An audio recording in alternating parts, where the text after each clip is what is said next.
Un homme et une femme. Ils se dirigent vers leur Rav pour lui demander conseil pour un problème de couple. Ça arrive.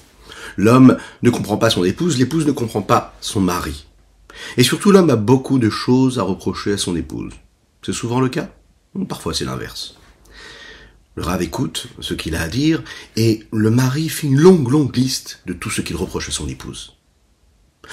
Le Rav écoute également la femme et elle fait une petite liste de tout ce qu'elle reproche à son épouse.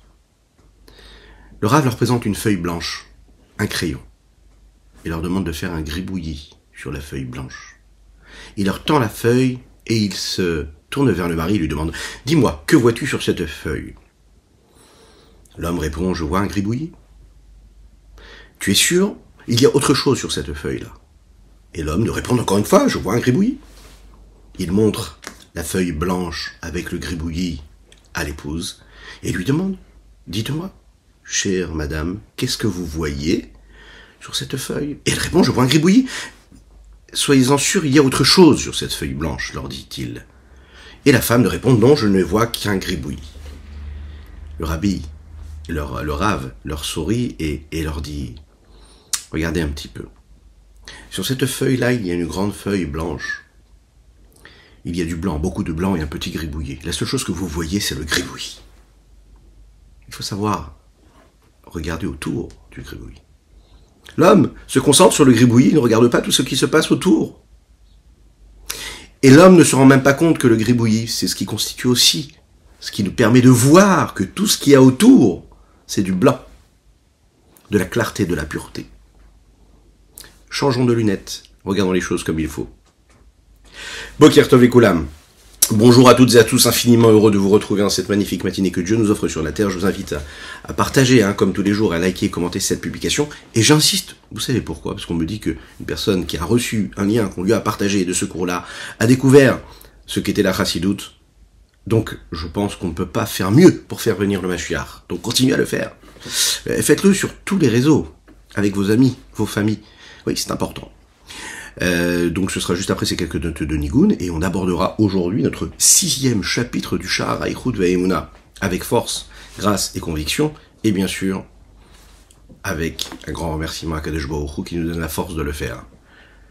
Juste après ces quelques notes de Nigun, ay terera la ya ma ay terera la ya tererai terera la ya ma tirira ya ma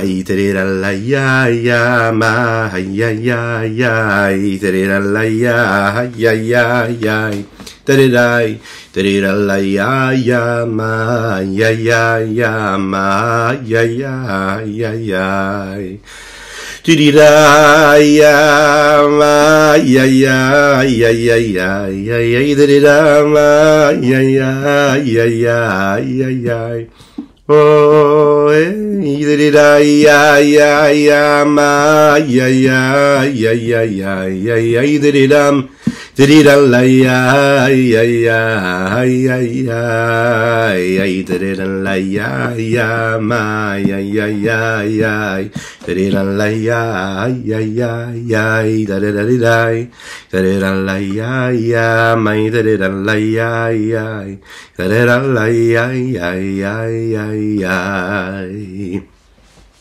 Nous étudions pour la Refoua chez les Mad d'Avraham Nissim Ben Sultana, qu'Hachem lui envoie une guérison totale et complète. Nous étudions les Ilou Nishmat Avihu Mori Rabbi Reuven Ben Isser Alav Shalom, ainsi que pour le Rav Eliezer Niselevitch, ainsi que pour toutes les personnes qui en ont besoin, et pour le mérite de chacune et chacun d'entre vous.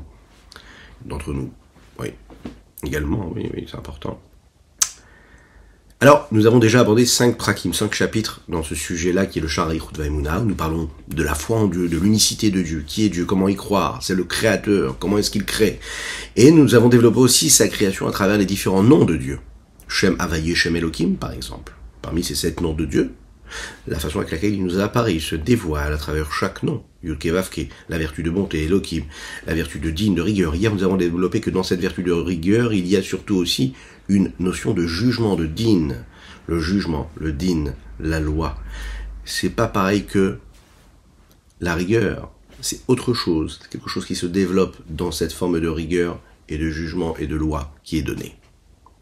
Après ces 5 chapitres-là, on a bien vu comment chaque nom avait sa spécificité, sa mission, qu'il était là pour quelque chose en particulier. On a vu aussi comment le Shem Elohim était nécessaire, mais qu'il était là pour permettre au Shem Havayé, pour le cadrer. Parce que s'il n'y avait que de la bonté, on ne pourrait pas supporter, comme la lumière du soleil qui serait trop intense, s'il n'y avait pas cette membrane-là qui l'a protégé, qui le protégeait de nous. Non, qui nous protégeait lui, de son intensité. Et là, on va voir quelque chose de magnifique. On arrive en fait à une symbiose. On arrive à la synchronisation qu'il y a entre le nom de Havayé Yud Kei Vav Kei et le nom de Elohim. Les deux sont une seule chose. Hashem ou Ha-Elohim. Hashem, Yud Kei Vav Kei, c'est Elohim en fait en réalité. Lechaim, lechaim, lechaim. Nous avons développé ce principe-là. Il y a cette force divine qui permet à la création, et à toutes les créatures, d'exister, d'être ce qu'elles sont à chaque instant de l'existence. Mechadesh betuvo b'chol tamid ma'aseh bereshit, Akadosh Baruch Hu, il renouvelle la création à chaque instant. Il n'y a pas un seul instant où Dieu ne cesse de la faire vivre, de la faire exister. Tout cela vient de cette force du nom de Havayé Yud Kei Vav Kei. D'un autre côté, ce dévoilement se fait grâce à ce que nous appelons le tzimtzum, cette compression, ce voile, cette adaptation-là, qui, lui, vient du nom de Elohim. Elohim. Le chapitre ici présent va développer, comme nous l'avons dit, comment est-ce que cette synchronisation, cette symbiose-là se crée entre les deux noms, et comment en réalité, il permet le dévoilement de quelque chose d'unique. Il est unique parce que justement, il y a cette union-là entre les deux.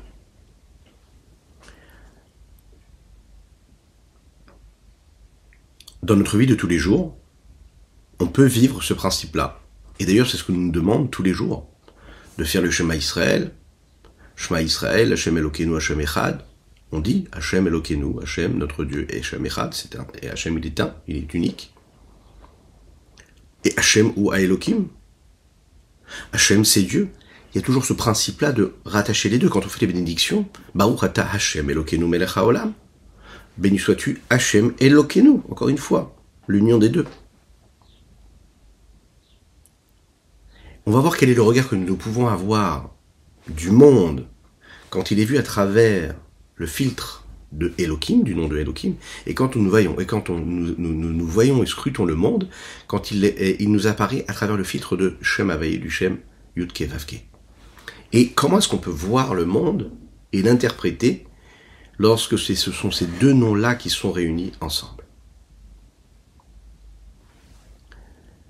Elohim, c'est Hateva.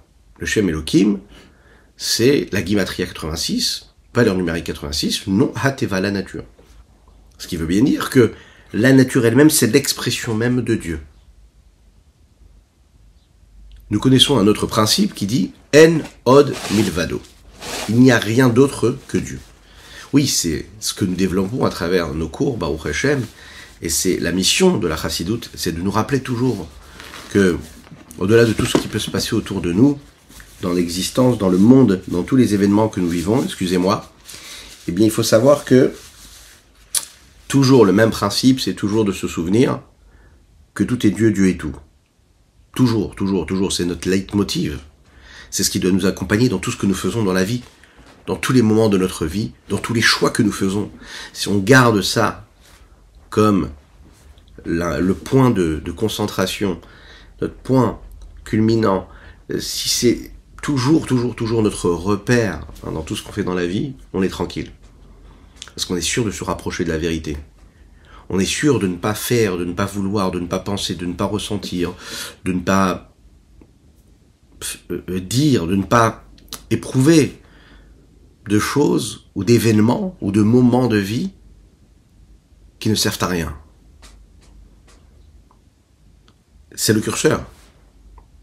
Et quand on regarde toujours notre repère, à savoir Dieu est tout, tout est Dieu, on voit qu'en fait il y a beaucoup de choses qui s'estompent, de problématiques qui disparaissent. C'est l'histoire d'un roi qui va organiser un magnifique événement. Et là, il va inviter tous les plus grands peintres de son royaume à venir dessiner il leur demande de dessiner un arbre fruitier, dans un cadre, un beau jardin, un bel arbre fruitier. Et voilà. Alors, c'est une belle compétition, tous les grands peintres du royaume se présentent, chacun fait sa belle œuvre, et il dit, voilà, ça a l'air magnifique, le jour où on décide qui est-ce qui a gagné cette compétition-là, tout le monde arrive avec leurs œuvres, et là, on se promène dans une des plus belles pièces du palais, et puis le roi passe, et puis on voit toutes ces œuvres, elles sont l'une plus belle que les autres, l'une plus aboutie que les autres, et on ne sait pas décider. Donc les conseillers du roi sont un peu embêtés. Le roi réfléchit, puisque c'est un roi, il a la bonne idée. Il dit, c'est simple, c'est ce que vous allez faire. On va apporter des pigeons, des petits oiseaux, ok ? Et on verra où est-ce que ces oiseaux-là se dirigent, vers quoi ils se dirigent. Si les oiseaux se dirigent vers une œuvre et essayent de manger les fruits qui se trouvent sur l'arbre, c'est que l'œuvre, elle est la plus belle, la plus proche de la réalité, et c'est donc cette œuvre-là qui aura gagné. Qu'est-ce qu'elle nous montre ici, cette histoire-là ? Cette histoire, elle nous montre qu'en réalité, les Chachamim nous disent, et nous le lisons tous les jours dans la Tfila, En tsur kelokenu. Il n'y a pas aussi puissant, il n'y a pas aussi fort comme un rocher que notre Dieu, qui nous apparaît à travers le nom de Elohim. Nos sages interprètent ces mots-là et disent, ça n'est pas tsur qu'on peut lire, on peut lire aussi différemment. On peut lire En tsayar kelokenu. Il n'y a pas aussi créateur artistique que Dieu. Il n'y a pas aussi grand que lui. Pourquoi ? Tsayar, ça vient du mot tsura, celui qui crée une forme. Mais la différence entre l'homme et Dieu, c'est que l'homme, quand il crée une forme, il peut donner une forme, mais il ne peut pas lui donner l'âme à cette forme. Il peut tout créer. Mais comme nous l'avons déjà expliqué, l'homme, c'est un transformateur de matière ou de matériaux. Il ne crée rien, en fait. Lui, Dieu crée quelque chose et il peut lui donner aussi l'âme, la vie, une vitalité. C'est le Talmud qui nous le dit. Dans le traité Brachot.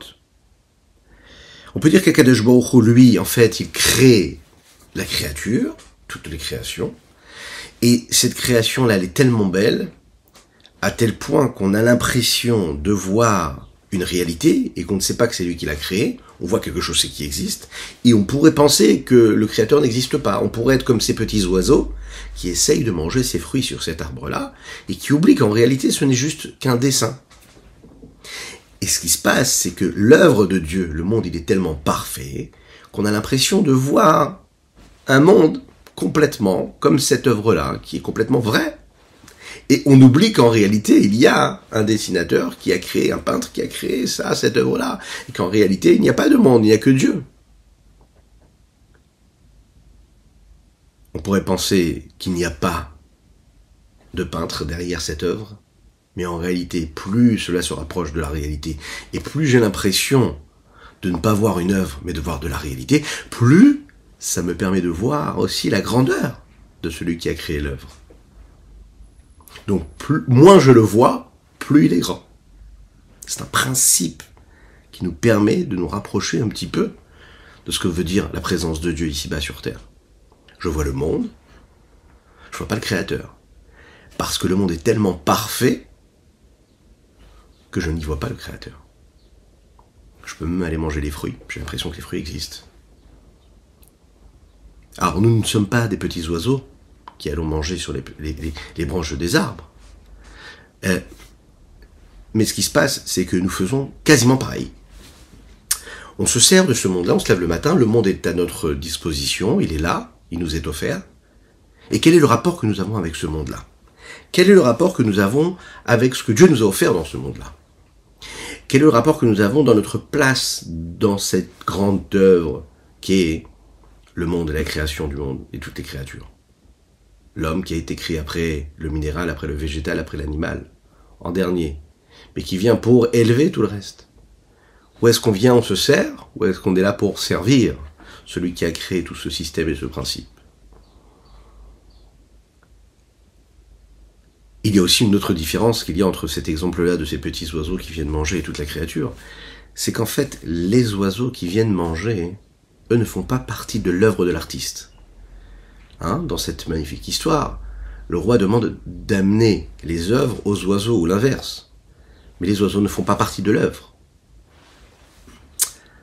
Donc, les oiseaux sont un élément extérieur qui, parce qu'ils sont extérieurs, ont l'impression de voir ce dessin comme un dessin vrai, et donc ils vont aller manger les fruits de l'arbre. Mais ils sont extérieurs. Alors que dans notre cas à nous, le dessin lui-même, la création elle-même, toutes les créatures, ont l'impression d'être, et à travers le voile qui se crée à travers la créature, et dans cette divinité qui se cache, qui se voile, on a l'impression de voir un élément indépendant, et on se sent complètement indépendant, à tel point qu'on oublie qu'en fait, en réalité, on existe parce qu'il y a le Créateur. Donc, on a l'impression d'être complètement indépendant, on oublie que c'est quelqu'un qui nous crée, et on oublie qu'on est dépendant de cette force et de cette énergie que le Créateur nous insuffle à chaque instant. Ça exprime encore plus, en réalité, à ce moment-là, parce qu'on l'oublie, sa puissance et sa force. Moins je le vois, moins je le constate et moins j'en suis conscient, plus je l'oublie et plus je me sens exister, en réalité, et plus il existe, et plus il est grand. On parle en réalité, quelque part, d'un très très grand créateur, si on pourrait s'exprimer ainsi. L'Echaim, l'Echaim.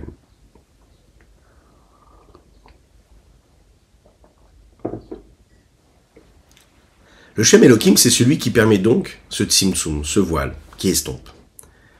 Cela s'exprime précisément lorsque l'influence du divin, de Dieu, entre dans des lettres qui, elles, limitent et définissent et nous permettent de cadrer, de définir.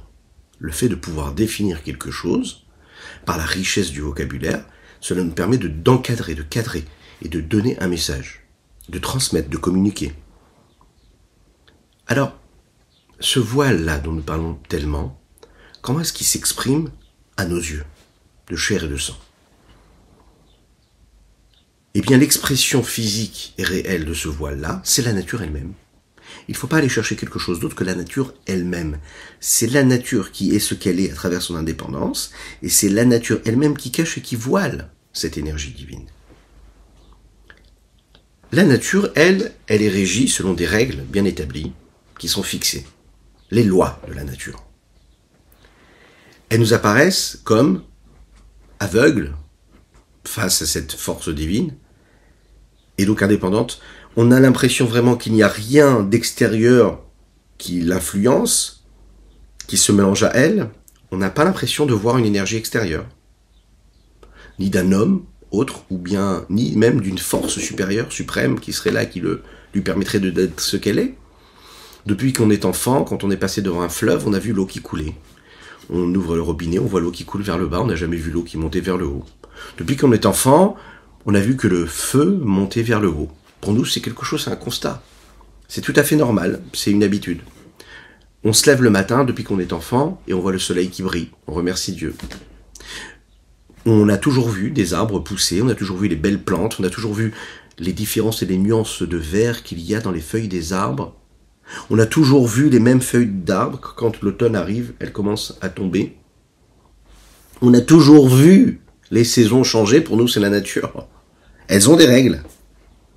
On a toujours vu, en fait, ces petits oiseaux qui, quand ils voient les petites cerises commencer à mûrir un petit peu sur les arbres, elles attendent qu'elles rougissent bien. Elles viennent les manger. C'est la nature, ce sont les lois de la nature. C'est la nature. C'est la force de la nature elle-même. Alors, il n'y a pas d'homme qui gère ça, il n'y a pas de force supérieure. Tout est régi par ce système-là, par ces lois de la nature. C'est ce que nous appelons quelque chose qui a l'obligation d'être ce qu'il est parce qu'il est ce qu'il est. Mechouyavé Hametziut, nous appelons ça dans les termes de la philosophie, la Kabbalah, la Chassidut. De la même manière que 1 plus 1, obligatoirement ça donne un chiffre qui est celui de 2, puisque 1 plus 1 ça fait 2. Alors, la même chose, tous les matériaux, tout ce qui a été créé, différentes dans la création, réagissent et répondent à des événements sous une certaine forme, selon certaines règles qui sont ce que nous appelons les règles de la nature. La nature, c'est la base même, par exemple, de la science. Précisément quand on parle, par exemple, des sciences naturelles, par exemple. Il y a d'infinis chercheurs qui se sont posé la question de comprendre, de saisir, d'analyser. Mais tout le monde est d'accord d'une seule chose. C'est qu'il y a une loi, il y a une sagesse, il y a quelque chose d'extraordinaire, d'infiniment grand, qui n'est pas perceptible, qui ne sont pas capables de saisir, qui ne sont pas capables de dévoiler. Et même quand ils ne veulent pas accepter que c'est une force divine, ce sera toujours une force supérieure, quelque chose, qu'ils n'arrivent pas à définir avec leurs mots. La nature répond précisément aux mêmes lois auxquelles elle a répondu hier, avant-hier, il y a un ciel, il y en a deux, il y en a trois, et il y a des milliers d'années. Toujours le même principe. Les lois que nous voyons ne changent pas et ne sont pas du tout assujetties au changement. Alors, est-ce que tous ces scientifiques et ces chercheurs sont des hommes croyants? Non. Il y en a qui vous diront non, ils ne sont pas croyants. La réponse, elle est négative. Ce qui peut nous faire penser à un témoignage que j'ai lu il y a quelques jours concernant un très grand romancier connu dans le monde entier, traduit en français également, Aleph Bet Yehoshua. C'est une anecdote qui est rapportée par le Rav Alouche, qui est le traducteur des livres du Rav Adin Even Israël, qui lui-même est un grand ingénieur en aéronautique qui habite en France, et qui habite maintenant en Eretz Israël, et qui a rapporté ce témoignage. Un jour, il était dans l'avion, et il s'est retrouvé assis dans l'avion, il devait faire la tfila, mettre ses téphilines, son talit. Et on l'a invité à se rejoindre au devant de l'avion, et il s'est assis pour faire la tefila tranquillement. Et là, il s'est retrouvé en fait face à un homme qui n'était autre que Aleph Bet Yehoshua, qui est niftar il y a quelques jours d'ailleurs. Très grand écrivain, connu dans le monde entier, mais qui n'était pas connu comme étant un grand croyant. En tout cas connu en tant que tel. Il devait l'être en lui. Et donc, il s'est tourné vers le Rav Alouche en lui disant, peut-être que à la choule encore, on peut comprendre que vous soyez là à faire la tfila, mais dans l'avion aussi, vous faites la tfila. Il voulait lui faire comprendre que c'était pas le bon endroit pour faire la tfila. Et le Rav Alouche lui a répondu, c'est le même Dieu, la tfila, on est obligé de la faire. On va pas rentrer trop dans les détails de l'histoire, mais le Rav Alouche allait en France pour faire une conférence dans une université, à Toulouse, pour ne pas la nommer. Et juste avant cette conférence, on lui a demandé de retirer tout signe religieux. Il avait une kippa, on lui a demandé de retirer la kippa. Lui a refusé, mais juste avant, il a demandé conseil à son cousin qui n'est autre que, belle providence divine, le traducteur en français des romans de ce grand romancier, Aleph Bet Yehoshua. Il lui a demandé conseil, il lui a envoyé un email. Il lui a dit, qu'est-ce que tu penses de cela? Au même moment, Aleph Bet Yehoshua était en présence de ce cousin-là, son traducteur. Donc le traducteur pose la question à Aleph Bet Yehoshua et lui dit, dis-moi, qu'est-ce que tu penses de cela? Écoutez bien la réponse qui nous montre que c'est l'âme d'un juif, qui se dit non-croyant, non-pratiquant, et qui même critiquait malheureusement aussi la communauté religieuse à travers le monde, et la pratique de la Torah et des mitzvot. Regardez ce qu'il lui a répondu. Surtout, dis-lui, surtout de ne pas retirer ses signes religieux, d'aller faire sa conférence, et de garder sa foi, et de garder sa kippa. C'est ce qu'il a fait, il a gardé sa kippa, et en fin de compte, on a accepté qu'il fasse sa conférence avec sa kippa. Un juif, ça reste un juif, peu importe là où il est. Et on est respecté en tant que tel, sans ostentation, juste ce que l'on est. Cette histoire, elle est magnifique parce qu'elle nous montre bien que même celui qui est connu et reconnu pendant des années comme étant celui qui va critiquer, qui va remettre en question cette foi, cette pratique de la religion, lui-même, au fond de lui, on sait qu'il y a cette foi, la véritable, en Dieu, en Akadosh Baruch Hu. Donc les plus grands scientifiques, les plus grands chercheurs qui vont vous dire « Non, c'est pas obligé que ce soit Dieu, cette force-là qui est dans la nature. C'est extraordinaire, il y a une force, c'est quelque chose qu'on ne peut pas reproduire, qui est unique. » Ça ne veut pas dire qu'ils n'y croient pas en eux, et même quand ils croient qu'ils n'y croient pas, ils ne se l'avouent pas. D'un autre côté, on sait qu'il y a beaucoup de scientifiques qui, eux, sont croyants. Et qui deviennent croyants précisément parce qu'ils voient la grandeur de Dieu qu'il y a à travers la nature. Parce que quand on voit le système et l'ordre extraordinaire des lois de la nature, qui se dévoilent au fur et à mesure du temps, au fur et à mesure des recherches, des analyses et de cette recherche, cette quête intellectuelle, scientifique, on voit clairement qu'il y a quelqu'un, qu'il y a quelque chose qui a été celle qui a mis en route tout ce système, qui gère tout ce système. Il ne peut pas y avoir d'ordre sans quelqu'un qui donne l'ordre. Il ne peut pas y avoir de système sans celui qui a créé le système. La plus belle des montres à complication, il y a quelqu'un qui a créé le système de la montre à complication. La plus belle, la plus simple des montres, qui nous donne juste l'heure, elle aussi, elle a besoin de celui qui va créer ce système aussi simple. Il en ressort que la même nature, elle, peut avoir et peut nous donner deux interprétations différentes. D'un côté, expliquer le voile, et le voile qui engendre en fait un manque de croyance et de foi.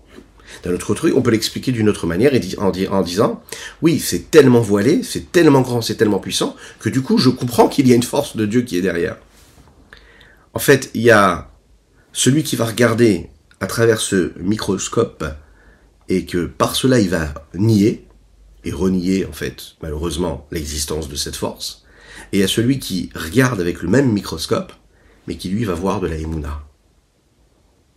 Alors, qui est-ce qui est responsable de tout cela? Bien sûr, c'est Akadosh Baruch Hu lui-même.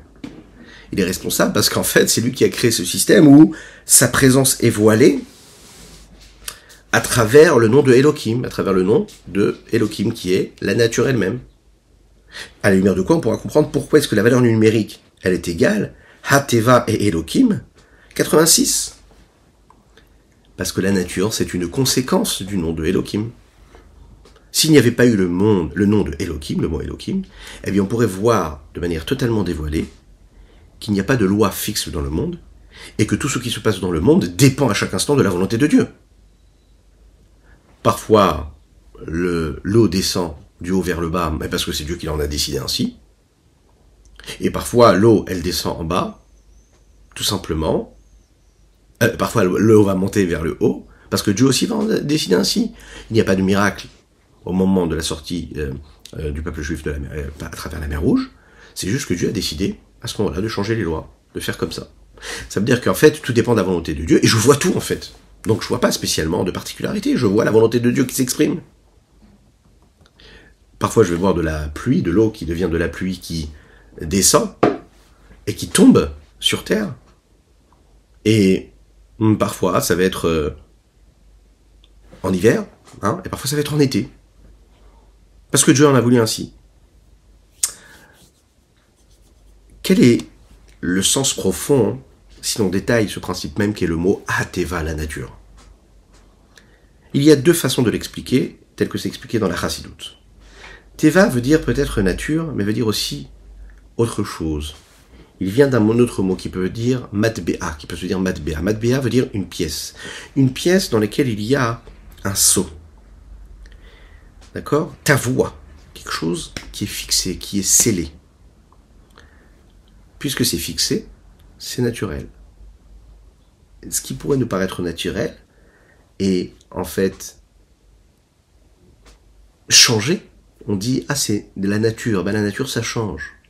Mais en fait, la nature qui nous paraît être changeante ou évolutive, c'est cette évolution et ce changement qui nous paraît naturel, donc pas fixe, c'est en réalité complètement l'inverse. Le changement et l'évolution de la nature, elle dépend des règles fixées qui lui permettent de changer.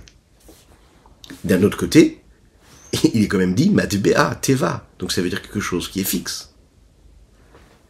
On va voir qu'en fait dans cette nature il y a les deux éléments. D'un côté c'est quelque chose de fixe qui ne change pas, et d'un autre côté on va voir qu'il y a aussi un changement qui est opérable et qui se constate. Teva, ça peut vouloir dire aussi tovea, quelque chose qui se plonge dans l'eau et qui se noie dans l'eau. Quelque chose qui est complètement recouvert d'eau. C'est là, mais je ne le vois pas. Il y a dans l'eau toute cette créature que nous avons à l'extérieur de l'eau, sur Terre.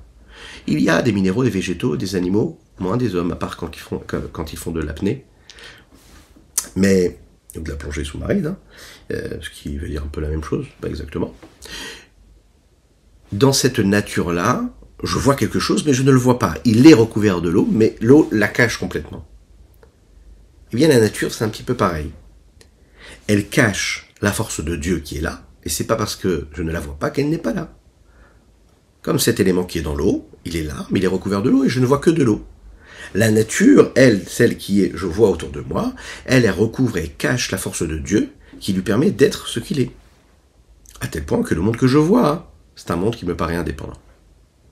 La base et la racine de toutes ces lois de la nature viennent d'un premier élément qui est quand Dieu décide de mettre de la lumière dans ce monde-là.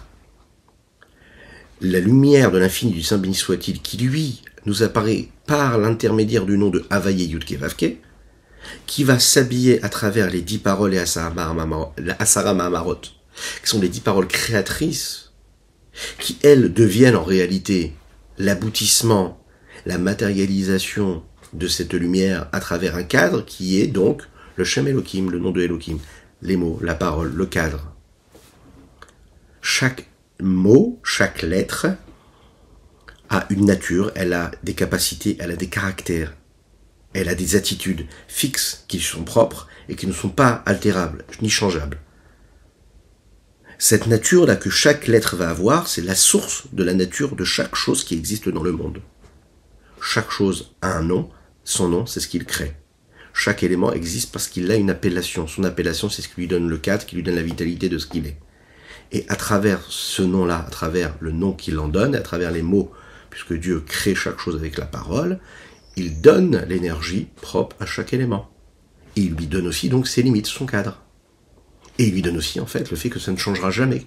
Ce sont des règles qui ne changeront pas. Ce sont les règles de la nature, mais qui sont en réalité les règles de la parole, qui sont les règles des lettres qui constituent cette parole, qui sont les règles que Dieu met dans ses lettres lorsqu'il prononce ces paroles créatrices. La question qu'on pourrait se poser, est-ce que ce voile, il est bon pour nous, en tant que juifs, quand on se lève le matin et qu'on doit accomplir notre vie et faire ce que nous avons à faire dans cette existence? Est-ce que quand on vit à travers le voile, les complications, les gênes, les embûches, les épreuves, les souffrances, les douleurs, que Dieu les efface pour tout le monde, toutes et tous, Bezrat Hashem, dit Amen. Quand on vit dans cette obscurité-là, oui, est-ce que pour nous c'est bon de vivre à travers ce voile? Est-ce que c'est bon pour nous que tout ce qui nous paraît naturel soit en fait quelque chose qui cache, quelque chose que je ne vois pas? Est-ce que c'est positif ou négatif? Lechaim. Alors n'hésitez pas à participer si vous avez des éléments de réponse sur les différents réseaux, ou envoyez un petit message. Dites ce que vous en pensez. En tout cas, ce que le Rabbi Shneur Zalman ici, ce qu'on va en comprendre, va nous dire, c'est que, et pour comprendre cela, il faut se souvenir ce qui nous a été dit dans le chapitre 4. Il est dit qu'Ishemesh umagen Havaye Elohim. Le soleil et sa protection, Havaye Elohim. C'est le nom d'Havaye, la représentation de ce qui est le nom de Havaye, Yudke Vavke, Shem Hashem, et le nom de Elohim. Le nom de Havaye, c'est celui qui crée le monde, tout seul, sans le nom d'Elohim. Et si c'était comme ça, eh bien la conséquence aurait été qu'il n'y aurait aucune existence indépendante. Il n'y aurait pas de libre choix, il n'y aurait pas de libre arbitre. Nous n'aurions pas la capacité de décider, de ne pas décider. On deviendrait en réalité quoi? Mais des robots. Les plus grands chercheurs, les plus grands créateurs à travers l'histoire, et le modernisme nous le montre, sont en mesure de créer quoi? Des éléments qui sont constituées de quoi? D'une capacité de reproduction. Mais toutes ces reproductions possibles, elles sont possibles parce qu'elles reproduisent la même chose, et non pas des différences. Les plus grandes machines, les plus grandes usines, elles sont puissantes, elles sont grandes, elles sont fortes, elles ont une capacité de production énorme parce qu'elles reproduisent la même chose. Tous les plus grands progrès que l'homme est capable de faire et de permettre à la science et de permettre à la technologie de faire, c'est quoi? Si vous regardez bien, dans tous les domaines, c'est la reproduction. Mais reproduction de la même chose en réalité. Pas reproduction de créer en fait des millions de choses, des millions d'éléments qui sont chacun différents l'un de l'autre. La vraie beauté, c'est pas de rentrer dans une pièce et de voir 20 chaises qui sont les mêmes, au millimètre près, même si c'est les plus grands matériaux qui sont utilisés, les plus grands cuirs, les plus grandes fourrures, les plus grandes parures, ce qu'on veut. La beauté, c'est de rentrer dans une pièce et de voir 20 chaises qui, chacune, a sa particularité. D'ailleurs, si je ne m'abuse, les plus grands décorateurs intérieurs, aujourd'hui, le comprennent. Oui. Ce qui est joli, c'est pas de faire une pièce qui est homogène, avec les mêmes couleurs partout, c'est de changer, d'être dans la nuance. C'est ce qui nous permet de voir, de percevoir l'originalité, la particularité. Dieu, lui seul, est capable de créer ces différences, de créer des millions, des milliards d'êtres humains, des millions et des milliards de créatures qui, chacune, a sa distinction, a sa petite chose en particulier. Et ça, c'est la grandeur de Dieu. Quand on prend conscience de cela, eh bien, de deux choses l'une, ou on bouge pas face à cette immensité, ou on se lève sur la table et on danse et on chante pour se dire, waouh, ce Dieu créateur a décidé de nous créer chacune et chacun. Si vous êtes en voiture, ne montez pas tout de suite sur la voiture, ou bien arrêtez-vous sur le bas-côté pour chanter et danser. Donc, Dieu décide quand même de se cacher dans cette nature. Sans le nom de Elohim, nous n'aurions pas d'existence.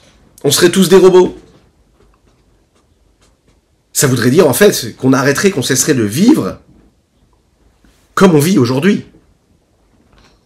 À savoir, Kilo Irani Adam Vachai, parce qu'il n'y a aucun homme qui pourrait me voir et continuer de vivre. Parce que si je vois Dieu, je constate Dieu, ben je suis saisi d'un sentiment d'une existence et je ne peux plus exister face à son immensité. Lechaim, lechaim.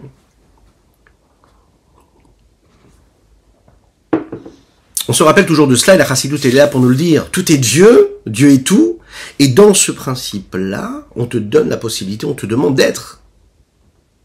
Parce que toute la vie d'un homme, elle est sur le fait qu'il se sente être, et qu'il a par exemple un instinct de survie, d'accord, qui le pousse à se lever le matin, à aller travailler pour nourrir son foyer, et par cela donc accomplir la Torah et les mitzvot.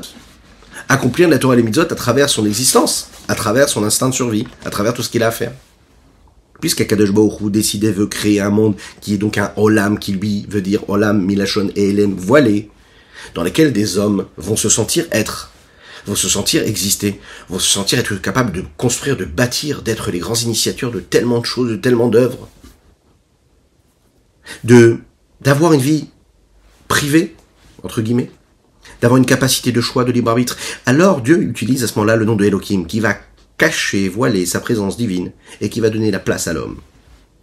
Parce que le nom de Elohim va devenir cette protection face au soleil du Shem Havayé, afin qu'elle ne brûle pas, qu'elle ne fasse pas disparaître, et qu'elle ne consume pas l'existence et l'indépendance du monde. Il en ressort donc que le nom de Elohim n'est pas là pour servir un but et un objectif qui est séparé et différent du nom de Havayé, comme si qu'il y aurait deux forces complètement séparées l'une de l'autre. Non, pas du tout. Le nom de Elohim, c'est le nom d'Havayé. Hashem ou Elohim, c'est tout simplement que le nom de Elohim, il n'est pas là pour cacher et voiler et pour retirer, pour enlever quelque chose de Dieu. Et il y a un grand détail ici qu'on développera avec Hashem demain. Il n'est pas là pour enlever, pour retirer quelque chose, à l'inverse du nom d'Havayé qui lui veut tout donner. Mais il est là pour permettre au nom d'Havayé de parfaire cet acte de création à travers le monde.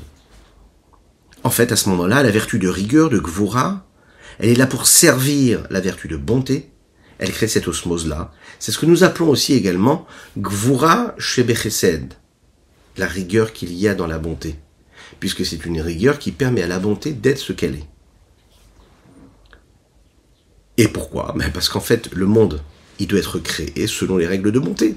David Ameler le dit dans les psaumes, il dit « Olam chesed ibane ».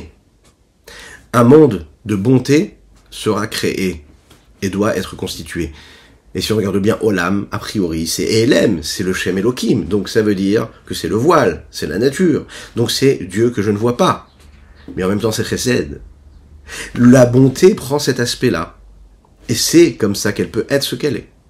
C'est de cette façon-là qu'il peut y avoir un édifice. C'est de cette façon-là que je peux construire et bâtir.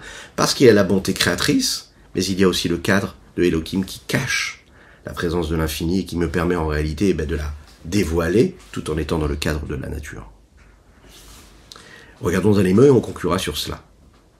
Perek Vav, Veine Shem Elohim, le nom de Elohim ou Shem Midat Akvura va Tzimtzum. C'est le nom de la vertu de rigueur et de Tzimtzum. Velachen Ugamken Begimatrimia Ateva, c'est la raison pour laquelle il a pour valeur numérique 86 comme le mot Hateva. Les fichiers mastir, parce que le nom de Elohim cache à Orshelmala Meave Muchayet Olam, la lumière qui est en haut et qui crée, et qui permet au monde d'être ce qu'il est.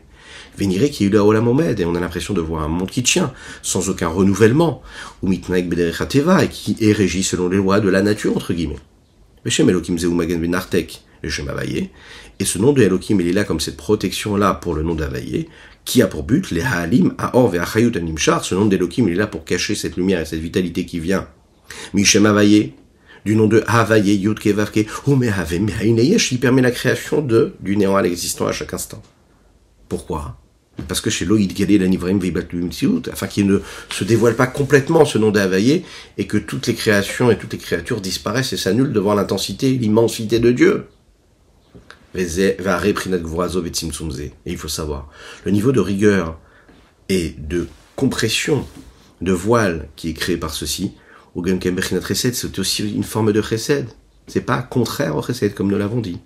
Le fait que cela se voile, chez Aolam Ibanebo, c'est ce qu'on nous demande, c'est de créer un monde qui soit constitué et bâti selon ses règles, à savoir que le chesed est là, mais il va être voilé parce qu'il y a ce voile. Chesed, c'est ce que nous appelons, comme nous l'avons dit, la gvura qui est inclus dans le chesed, la rigueur qui est inclus dans la bonté. Je vous souhaite une excellente journée. C'était le Tanya du jour. Je vous invite à partager, à liker et commenter. Que Dieu vous bénisse et qu'il vous protège. Qu'il inonde votre existence de bonté, de grâce et de miséricorde. Matériel et spirituel. Qu'il envoie une réfoua chez les à Avraham Nissim Ben Sultana. Oui, le miracle peut avoir lieu. Et puis, on se voit très bientôt pour continuer à étudier ensemble avec Mashiach sur l'esplanade du Beth Amikdash. Imaginez. À bientôt.